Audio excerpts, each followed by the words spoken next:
बिस्मिल्लाहिर्रहमानिर्रहीम। अस्सलाम वालेकुम नाज़रीन, मैं हूं आपका होस्ट अहमद फवाद। आज तारीख है 14 मई और दिन है बुध का। अहम खबरों के साथ आज की व्लॉग में आपकी खिदमत में हाजिर हुआ हूं जी। सबसे पहली और बड़ी ब्रेकिंग न्यूज़ जो आपके साथ शेयर करूंगा वो ये कि इस वक्त जो शरीफ हैं वो परेशानी में मुब्तला हो चुके हैं, बल्कि आप यूं कहें कि वो डिप्रेशन में इस वक्त चले गए हैं। हुकूमत उनकी है, इक़्तिदार में वो बैठे हैं, 17 नशिस्तें लेकर भी हुकूमत में वो बैठे हैं, तो आखिर डिप्रेशन में या परेशानी उनको इस वक्त क्यों लाहक हो चुकी है, कुछ एक्सक्लूसिव डिटेल्स आपके साथ में शेयर करूंगा। दूसरी तरफ नाज़रीन, तब्दीली आना शुरू हो गई है और इमरान खान साहब के हक में अदालतें अब फैसले देना शुरू हो गई हैं। आज भी अदालत से इमरान खान साहब के हक में एक बड़ा फैसला आया है। इस पर भी कुछ अहम तीन और एक्सक्लूसिव डिटेल्स हैं, वो आपके साथ में शेयर करूंगा कि तब्दीली की जो हवा है वो चल पड़ी है। इसी तरह से नाज़रीन, आलमी सतह से भी कुछ खबरें हैं जी। खास तौर पर ट्रंप ने जो दौरा किया सऊदी अरब का और फिर उसके बाद वो पहुंचे हैं कतर में। इन दौरों के बाद आलमी सतह पर भी बड़ी बड़ी तब्दीलियां आ रही हैं और इन तब्दीलियों का जो इम्पैक्ट है वो यकीनी तौर पर जो ये सेंट्रल एशिया है, पाकिस्तान है, इन ममालिक पर भी आएगा। इस पर भी कुछ एक्सक्लूसिव डिटेल्स हैं, वो भी आज की व्लॉग में आपके साथ में शेयर करूंगा। और आखिर में नाज़रीन आपको ये भी बताऊंगा कि पाकिस्तान तहरीक इंसाफ का एक बड़ा रॉन्ग नंबर आज एक्सपोज हुआ है। और जब पार्टी के अंदर ये रॉन्ग नंबर एक्सपोज होना शुरू हो जाए और सही लीडरशिप ऊपर आना शुरू हो जाए तो इसका मतलब ये है कि मामलात दुरुस्त डायरेक्शन के अंदर जा रहे हैं। ये कौन शख्स है जो आज एक्सपोज हुआ है पाकिस्तान तहरीक इंसाफ के अंदर और कितना इसने नुकसान पहुंचाया, इस पर भी कुछ एक्सक्लूसिव डिटेल्स हैं, वो भी आपके साथ में शेयर करूंगा। सबसे पहले तो नाज़रीन आपके साथ जो खबर शेयर करनी है वो ये है कि शरीफ खानदान इस वक्त परेशान है, बल्कि यूं कहें कि वो डिप्रेशन का इस वक्त शिकार हो चुका है। इसकी कुछ एग्जांपल्स तो मैं आपके साथ शेयर करता हूं पहले कि ये इमरान खान साहब को लेकर कितना कॉम्प्लेक्स का शिकार है। एक तो जी नवाज शरीफ जो मुकम्मल तौर पर खामोश रहे, इसकी रीज़न सबको मालूम है जी। बड़े बड़े दावे भी इस हवाले से सामने आए नवाज शरीफ और मोदी की यारी के कि नवाज शरीफ जो हैं वो अपने भाई या बच्चों के ऊपर एतमाद नहीं करेगा, लेकिन मोदी के ऊपर जो एतमाद है वो करेगा। और यही रीज़न थी कि ये शरीफ खानदान मोदी का या भारत का नाम नहीं ले रहा। और फिर एक जो है वो ट्वीट इनका ज़रूर सामने आया, लेकिन उस ट्वीट के अंदर भी ये एक्सपोज हुए और इन्होंने उस ट्वीट में मोदी का जो नाम है वो नहीं लिया। और इमरान खान साहब ने आज दोपहर में ही ट्वीट किया है और उस ट्वीट में इमरान खान साहब ने सख्त मौक़िफ़ अपनाया मोदी के हवाले से और नाम लेकर जो तनकीद है वो की है। बहरहाल जी, ये जो पाक भारत जंग रही इस दौरान, एक तो मैं आपको ये अज़मा बुखारी जो हैं उनका एक स्टेटमेंट है वो बताता हूँ। वो कहती है कि भारत के खिलाफ पूरा ऑपरेशन नवाज शरीफ की ज़ेरे निगरानी डिज़ाइन हुआ। अब आप इनकी जहनी जो हालत है वो चेक करें कि ये किस कदर कॉम्प्लेक्स का शिकार है। अक्ल के अंधों, कोई अनपढ़ गवार भी होगा तो उसको भी आप ये बात कहेंगे तो वो भी आपके ऊपर हंसेगा। बल्कि मैं ये समझता हूँ कि ये लोग खुद भी समझते हैं कि ये झूठ बोल रहे हैं और ये खुद भी ये बात को समझते हैं कि इन स्टेटमेंट्स के ऊपर हमारा जो मजाक है वो बनेगा। लेकिन चूंकि ये दरबारी हैं और इन्होंने खुश करना है नवाज शरीफ को या मरीम नवाज को और इन चीज़ों से ये खुश होते हैं, इस वजह से इस किस्म की जो स्टेटमेंट्स हैं वो ये देते हैं। अज़मा बुखारी के इंकशाफ पर मतीउल्लाह जान दिफाई तज्जियाकार और लीगी रहनुमा का रद्द-ए-अमल, मैं नहीं समझता कि अज़मा बुखारी जो कह रही हैं वो ठीक है। नवाज शरीफ तो पाक भारत कशीदगी में बोले तक नहीं। ब्रिगेडियर रिटायर गजनफर अली, नवाज शरीफ बिल्कुल ठीक ऑपरेशन, नवाज शरीफ ने बिल्कुल ठीक ऑपरेशन डिज़ाइन किया। कौसर काजमी, ये भी इन्हीं के ही एक दरबारी जो है वो इनको ख्याल किया जाता है। ये भी कहते हैं कि नवाज शरीफ ने जो ऑपरेशन है वो डिज़ाइन किया। मतलब नवाज शरीफ अब मतलब इस सतह पर आ गए कि वो ये जो ऑपरेशन है वो डिज़ाइन करें। कुछ अक्ल वाली बात हो तो बंदा तस्लीम करे। सेनेटर इरफान सिद्दीकी आप देखें, ये क्या कहते हैं जी, कहते हैं जी कि नवाज शरीफ इस 5 रोज़ा जंग में दबंग तरीके से बोला है, अमली तौर पर बोला है। इसने ज़बान हिलाई या नहीं, इसने भारत के दरो दीवार ज़रूर हिला दिए हैं। नवाज शरीफ ज़ुबान से नहीं बोला लेकिन अमली तौर पर नवाज शरीफ बोला है। सवाल उठ रहा था ना जी कि क्यों नवाज शरीफ खामोश रहे, क्यों नहीं बोले। जवाब सुने आप, वो अमली तौर पर बोला है और भारत के दरो दीवार जो है वो उसने हिला दिए हैं। कैसे दरो दीवार उसने हिला दिए हैं, मैं आपको एक जो वीडियो क्लिप है काफ़ी इस टाइम पे वायरल भी हो रहा है, वो वीडियो क्लिप भी आपको मैं सुनाता हूँ कि कैसे नवाज शरीफ जो है वो माजी में कहते हैं जी कि जो फौज है उसने मेरी पीठ पे जो छुरा है वो घोंपा। ये जरा एक मिनट का क्लिप है, ये जरा आप सुनिएगा, इससे आपको मजीद जो है वो किया।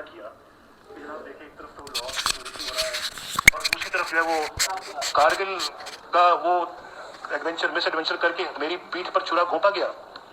मैंने कहा और मैंने कहा बिल्कुल वाजपेयी साहब ठीक कहते हैं, उनकी पीठ में छुरा वाकईतन घोंपा गया। अगर मैं उनकी जगह होता मैं भी यही बात करता कि ये बिल्कुल यानी कि एक जो है वो पीठ में छुरा घोंपने वाली बात है। लेकिन मैं अब ये गिला किससे करूं पाकिस्तान के अंदर? आप जानते हैं कि ये गिला किससे करना चाहिए और कौन इसका जिम्मेदार है। यानी इसी एक जो प्रोसेस को जो तो ये नवाज शरीफ साहब हैं जी, जो कि मुकम्मल तौर पर आहिस्ता आहिस्ता एक्सपोज हो गए हैं। और भारत और नवाज या मोदी और नवाज जो दोस्ती है वो क्यों है, इस क्लिप में भी आपको उसकी जो कुछ रीज़न्स हैं जी, उसकी जो झलक है वो मिलेगी। अब ये शरीफ ख़ानदान इस वक्त परेशान क्यों है, या डिप्रेशन में क्यों जा रहा है, या इस कॉम्प्लेक्स का शिकार क्यों है? इसकी रीज़न ये है कि जो मुक़तदरा है वो बड़े संजीदगी से इस बात के ऊपर अब गौर कर रही है पाक भारत जंग के बाद कि नवाज शरीफ तो इस पूरे एपिसोड में बिल्कुल खामोश रहे, और वो पाकिस्तान तहरीक इंसाफ या वो इनके वर्कर या वो सोशल मीडिया जिस पर हमने गुज़श्ता 3 सालों में क्या कुछ नहीं हमने उनके साथ किया, जुल्म जबर के पहाड़ इनके ऊपर तोड़े, लेकिन इस वक्त में वो हमारे साथ या पाकिस्तान के साथ इदारों के साथ वो खड़े हुए तमाम तरह इख्तलाफात को भूल कर। और नवाज शरीफ की ये वीडियो क्लिप मैंने आपके साथ शेयर कर दी। इन्होंने क्या किया, बाद में इस किस्म की स्टेटमेंट्स देते हैं कि पीठ के पीछे जो छुरा है वो घोंपा है। क्या इस किस्म की स्टेटमेंट पाकिस्तान तहरीक इंसाफ की तरफ से आई? नहीं आई। तो ये वो रीज़न है जी जिसकी वजह से ये परेशान है। इनको अब डर है कि अगर ये भी हमसे पीछे हो गए मुक़तदरा तो हमारे पास क्या है, हम तो अवाम में जाने के जोगे भी नहीं है। 17 नशिस्तें फिर लास्ट इलेक्शन में हमने ले ली थी, अब तो हम 7 नशिस्तें लेने के भी काबिल नहीं हैं। और ये जो हमारी अर्दली या जो हमारी फॉर्म 47 की हुकूमत है ये तो उन्हीं की मरहूने मिन्नत है। और फिर उसके बाद जो पॉजिटिव कुछ मैसेजेस गए हैं DGSPR की जानिब से, जो प्रेस कॉन्फ्रेंस की गई, शुक्रिया अदा किया गया।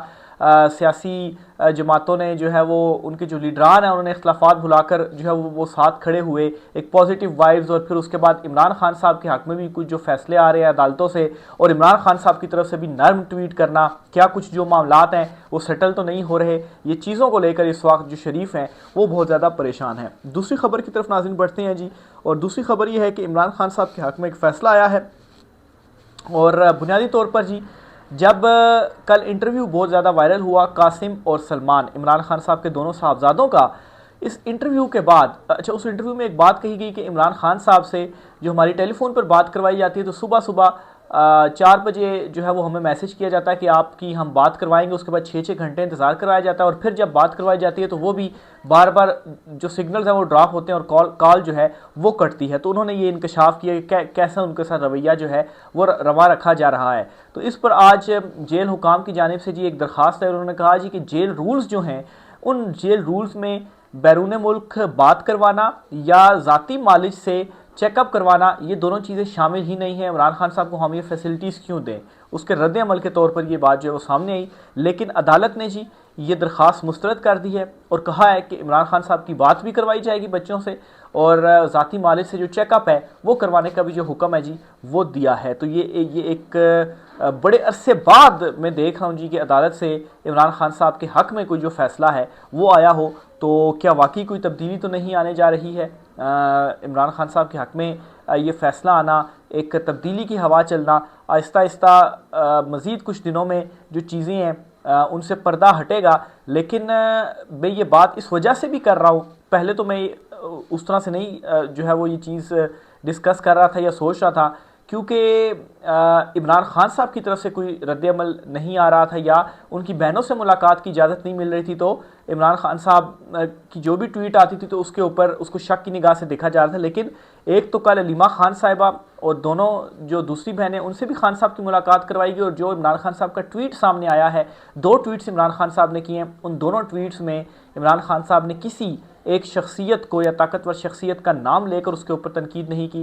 इमरान खान साहब ने मोदी पर तनकीद की और अदालती निज़ाम के ऊपर इमरान खान साहब ने तनकीद की, और कदरे नरम जो उसमें लैंग्वेज थी वो इमरान खान साहब की तरफ से यूज़ हुई। तो इन ट्वीट्स के बाद अब जो है वो ये चीज़ सोचने के ऊपर मैं भी मजबूर हो गया हूँ। बल्कि इन डेवलपमेंट्स को देखें, सारी चीज़ों की डॉट कनेक्टिंग करें, तो मुझे ये लग रहा है कि इमरान खान साहब की रिहाई जो है वो बहुत जल्द होने वाली है। फिर इसको मैं आलमी सतह पर जो तब्दीलियाँ हो रही हैं उससे भी जोड़ूंगा, लेकिन उससे पहले एक और ख़बर आपके साथ में शेयर करता चलूँ जी खबर ये है कि पाकिस्तान तहरीक इंसाफ का एक बड़ा रॉन्ग नंबर आज एक्सपोज हुआ है और ये रॉन्ग नंबर है अली अमीन गंडापुर। अब इनके हवाले से जब ये 12 अजला फलांग कर केपी गए पहुंचे थे तो तब भी शक इनके ऊपर किया जा रहा था, लेकिन इमरान खान साहब चूँकि इनके साथ थे उस टाइम भी उन्होंने कहा था कि उनके साथियों में वज़ीर आला भी जो है वो इनको कायम रखा, तो इस वजह से इनके ख़िलाफ़ फिर वो जो सारी जो चीज़ें थी उनको भुला दिया गया। लेकिन आज क्या डेवलपमेंट होती है, अली अमीन गंडापुर साहब से जब पूछा गया सलमान और जो दोनों साहबजादे हैं इमरान खान साहब के, उनके इंटरव्यू के वाले से तो कहते हैं जी कि मुझे तो मालूम ही नहीं है, मैंने देखा ही नहीं है वो इंटरव्यू, और पता नहीं वो जो इंटरव्यू है मतलब मुकम्मल नहीं देखा, लेकिन कुछ मैंने उसका क्लिप देखा, पता नहीं वो असली भी इंटरव्यू है या वो असली इंटरव्यू नहीं है। यानी कि अली अमीन गंडापुर जो है उनको अब फॉरेंसिक करके बताना पड़ेगा कि ये इंटरव्यू असली है और उनके साहबजादों ने ही ये इंटरव्यू दिया है। हालांकि वो इमरान खान साहब के ऑफिशियल जो ट्विटर अकाउंट है ना, उस ट्विटर अकाउंट से उसकी उर्दू डबिंग में वो इंटरव्यू जो है वो भी ट्वीट हो चुका हुआ है। जो इमरान खान साहब की साबिक अहलियाँ हैं उन्होंने भी अपने ट्विटर अकाउंट से उसको ट्वीट किया है, इमरान खान साहब के लिए आवाज़ उठाई है। तो अली अमीन गंडापुर ये कह देते ना कि मैंने देखा नहीं है, चलें बाद में जब वो देखेंगे तो फिर उसके ऊपर वो अपना कोई जो तबसरा है वो कर सकेंगे, लेकिन ये कहना वो असली भी है कि नहीं है, तो अली अमीन गंडापुर देखें किस तरह से जान जो है वो अपनी छुड़वा रहे हैं। तो अब मेरे ख्याल से कोई ऐसी चीज़ नहीं है कि अली अमीन गंडापुर के ऊपर जो शक है वो ना किया जाए, वो आज एक्सपोज हो गए हैं, वो वाकई विकेट के दोनों तरफ खेल रहे हैं। और इमरान खान साहब और फिर इसको मैं जुनैद अकबर साहब ने भी एक इंटरव्यू दिया है, उस इंटरव्यू में भी उन्होंने कहा है जी कि आप जो है वो तब्दीली की बात कर रहे हैं तो चंद खोटे सिक्कों के साथ, और उन्होंने टॉप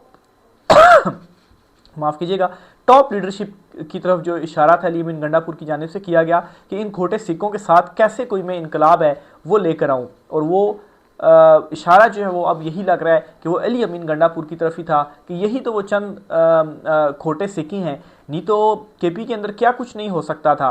आपके पास पूरी सूबे की हुकूमत थी, आपके पास एक पावर था, इमरान खान साहब को मुलाकातें नहीं करने दी जाती रही, जेल में उन्हें तन्हाई में रखा गया, 10 दिन उन्हें बगैर लाइट के रखा गया। क्या रिएक्शन आया पार्टी की तरफ से, अली अमीन गंडापुर की तरफ से क्या रिएक्शन आया? कोई रिएक्शन उनकी तरफ से जो है वो नहीं आया। अगली खबर भी आपको देता चलूँ जी कि तहरीक की जो तैयारियां हैं वो की जा रही हैं। जुनैद अकबर साहब ने ही ये बताया जी कि चारों सूबों समेत आज़ाद कश्मीर और गिलगित बल्तिस्तान की जो क़यादत है इसे 15 मई को उन्होंने तलब कर लिया है। हुकूमत मुखालिफ तहरीक के लिए जो लाहे अमल है उस हवाले से इस मीटिंग के अंदर गौर होगा। पब्लिक अकाउंट कमेटी की जो चेयरमैनशिप थी इस हवाले से भी उन्होंने कहा है कि इमरान खान साहब ने चूँकि अब मेरे ऊपर छोड़ दिया है कि मैं दोनों चीज़ें संभाल सकता हूँ तो दोनों चीज़ें बेशक मैं रखूँ, तो इस पर उन्होंने कहा जी कि पार्टी के ऊपर छोड़ा है, अक्सरियत से फैसला होगा। अक्सरियत ने कहा जी कि मुझे चेयरमैनशिप का ओहदा भी रखना चाहिए, तहरीक को भी लीड करना चाहिए, तो मैं दोनों चीज़ें करूँगा। अगर उन्होंने कहा कि नहीं ये तहरीक को लीड करें, चेयरमैनशिप का ओहदा छोड़ दें, तो फिर मैं वो छोड़ दूँगा। तो इनके इस्तीफ़े के हवाले से भी ये अपडेट जो है वो आई है। इमरान खान साहब से कल मुलाकात होने जा रही है, कल चूँकि जुमेरात है। अली अमीन गंडापुर, फिरदौस शमीम नकवी, उसामा हमज़ा और मियाँ गौस ये MNA वगैरह हैं, और फैसल जावेद और राना आतिफ जो हैं इनके नाम शामिल हुए हैं जी। ये फहरिस्त शेयर कर दी गई है। देखिए अब इस फहरिस्त के ऊपर इनकी जो मुलाकात है वो करवाई जाती है या नहीं करवाई जाती। बहरहाल कल इमरान खान साहब से ये जो मुलाकात है वो होने जा रही है। अली अमीन गंडापुर भी होंगे। देखें अब अली अमीन गंडापुर मज़ीद क्या गुल जो है वो खिलाते हैं। आलमी सतह पर जो कुछ तब्दीलियाँ हुई हैं इस पर भी आपको बताता चलूँ जी। ट्रंप पहुँचे पहले सऊदी अरब, और सऊदी अरब के बाद वो पहुँचे हैं अब कतर। सऊदी अरब का उनका एक तारीखी दौरा था, और इस दौरे के दौरान जी उन्होंने ये कहा कि मेरी इज़्ज़त अफसाई होगी अगर इसराइल को तस्लीम करें, ये सऊदिया से कहा। और इससे पहले उन्होंने गालबन इस तरह कोई स्टेटमेंट दी कि फ़लस्तीन को भी एक आज़ाद रियासत तस्लीम किया जाना चाहिए, और उसको भी वो जो जुल्म बर्बरियत हो रही है उसको ख़त्म होना चाहिए, और एक अमन को लेकर इस वक्त ट्रंप जो है उनका जो एजेंडा है इसको वो बड़ी कामयाबी के साथ लेकर चल रहे हैं। तो ऐसा महसूस होता है। और फिर उसके बाद शाम में भी आप देखें एक जो नई हुकूमत आई और 50-50 साल पुरानी जो पाबंदियाँ हैं वो भी शाम से हट रही हैं। तो एक आलमी सतह पर जो तब्दीली है वो हो रही है, और इस तब्दीली के असरात पाकिस्तान के ऊपर भी ज़रूर पड़ेंगे। इम्पैक्ट होता है, ऐसा नहीं होता कि आलमी सतह पर तब्दीलियाँ ना हो और यहाँ पर जो है वो उसी तरह से मामला चल रहे हों।